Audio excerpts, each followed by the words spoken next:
And here's where we'll unlock the magical movie secrets of James and the Giant Peach. Peachy! Can you believe the stars of the movie are puppets? And this is how they come to life. First, director Henry Selick decides how he thinks all the characters should look. I really like to make sure each character is completely unique. How they look, you know, one's extra long and skinny, and one's extra squat and round, the length of their legs, everything's very distinct. See? Skinny, squatty, fat, and round. To make James and his giant insect cohorts, puppet makers build the skeleton of each character from scratch. They call these bare bones the armature. Is that so? This is the most important part, because this is what allows the puppet to move. I can't work with this miserable crew. Since Mr. Centipede has the most arms, he has the most parts. Can you guess how many? 13. 62. 144. 5. 241. And 135 tiny screws to hold them all together. Once the skeleton is done, they make a rubbery mold of the character. When the mold dries, it fits perfectly over the armature. And now the puppets can be groomed and painted. Ow. Oh. Ow. E. Hold on to your peach fuzz. We're sailing into rough terrain. Since these are no ordinary puppets, we need to drop anchor at the stop-motion animation stage. What's that? Stop-motion animation is a process where a character's movement is filmed one picture at a time. They move the puppet just a little bit, take a picture, and move it a tiny bit more, and take another picture. It takes 24 pictures or frames of film to make 1 second of screen time. And when you see it all together, it looks like the characters are moving all by themselves. You can do it at home with your own video camera.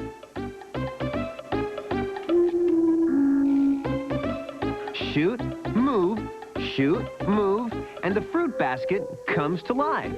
But it takes a long time.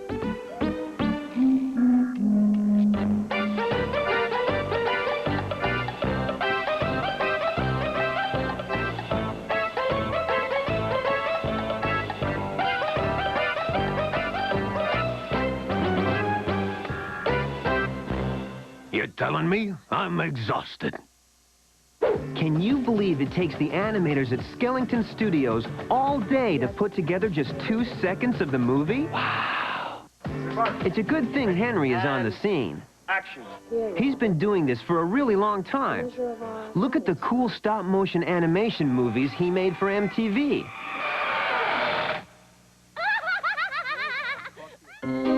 He even supervised the stop-motion for the holiday movie, The Nightmare Before Christmas, all done with stop-motion animation. The process sure takes a long time, but look how cool it is. Movie makers do this by using a motion control camera. Huh? This special camera is programmed by a computer and moves so that the animator doesn't have to worry about moving the camera, only the puppet. I get it. Then they double-check that they got it right by watching this TV screen. They call it a frame grabber because the animator can see if each frame or picture moves smoothly into the next one. See? Doesn't it look like the puppet is moving like a real person would? No! Have you lost your minds? Check it out. It's The Attack of the Killer Rhino! So how do they make a big, scary, flying rhinoceros? Imposterous!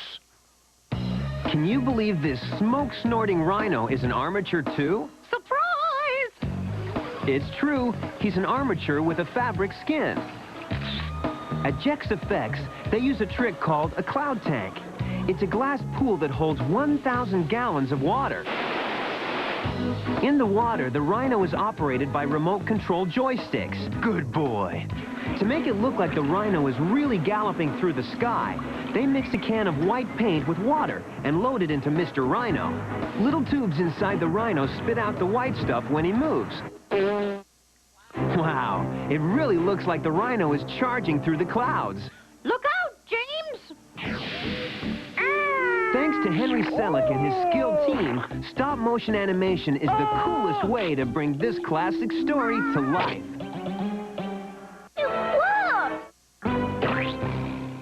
Coming up, take a swim with a robotic flipper. This program is sponsored in part by Sony Handycam camcorders, making recording and playing back videos virtually worry-free. Dolphin and